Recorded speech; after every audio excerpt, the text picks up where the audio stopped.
So, at our deepest level, what do you believe human flourishing actually requires? For us to flourish as a human species, what do we need? I'm going to go back to my first statement. If we approach life as our responsibility to love and serve, I think that's probably one of the most primary things. But that being said, you can't pour from an empty vessel.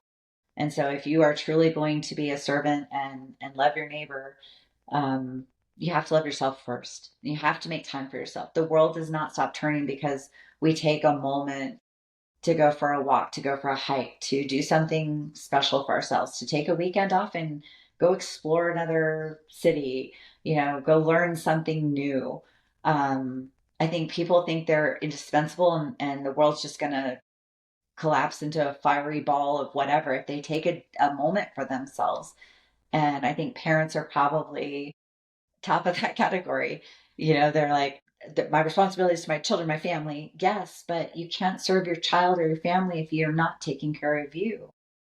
So I think, and I know the words are very overused and very cliche, but self care and um, just taking a moment to breathe, just taking a moment to breathe. And that's why I love taking that opportunity to do psilocybin, not all the time, every once in a while, because it just allows me to be present with who I'm with, where I'm at, allows me to just enjoy the trees and look at the clouds. How often do we actually sit there and do that?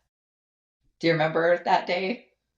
Absolutely. I'll never forget that day. And We didn't anybody that have really any. wants to go explore that with us, go back to, I forget what episode it was in the We Have a Spiritual Problem podcast, but just go back not too many episodes ago. And, we shared our whole experience. And I don't even think I could articulate well enough in that experience just how life changing it was.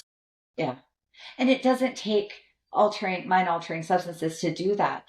But just take a moment to, instead of eating lunch at your desk, just go outside, just be present for 10 minutes, do your workout, do something for yourself.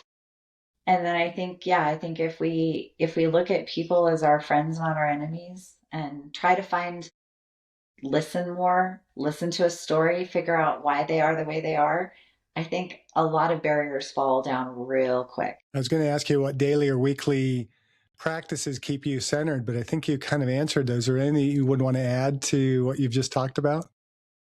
I mean, obviously you're not doing psilocybin daily, but No.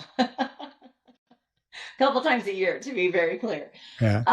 No, I can't think of really anything to add. Um, I mean, we just know from the conversation you exercise and do all those types of things. going back to your last question though, one of the things that I really have made a dedicated effort to, because I would hope that somebody would do this for me, is just check in with folks every once in a while. If you know someone's going through a rough time, or if you haven't talked to somebody, or if you've been thinking about somebody and you don't know why, give them a call, send them a text, whatever. But that's really been fruitful for me to like I reached out to a friend I haven't talked to her in 6 years, and we picked up like we just left off. And how many times do we think, oh, I need to call that person, but we never do. I think human connection is so important.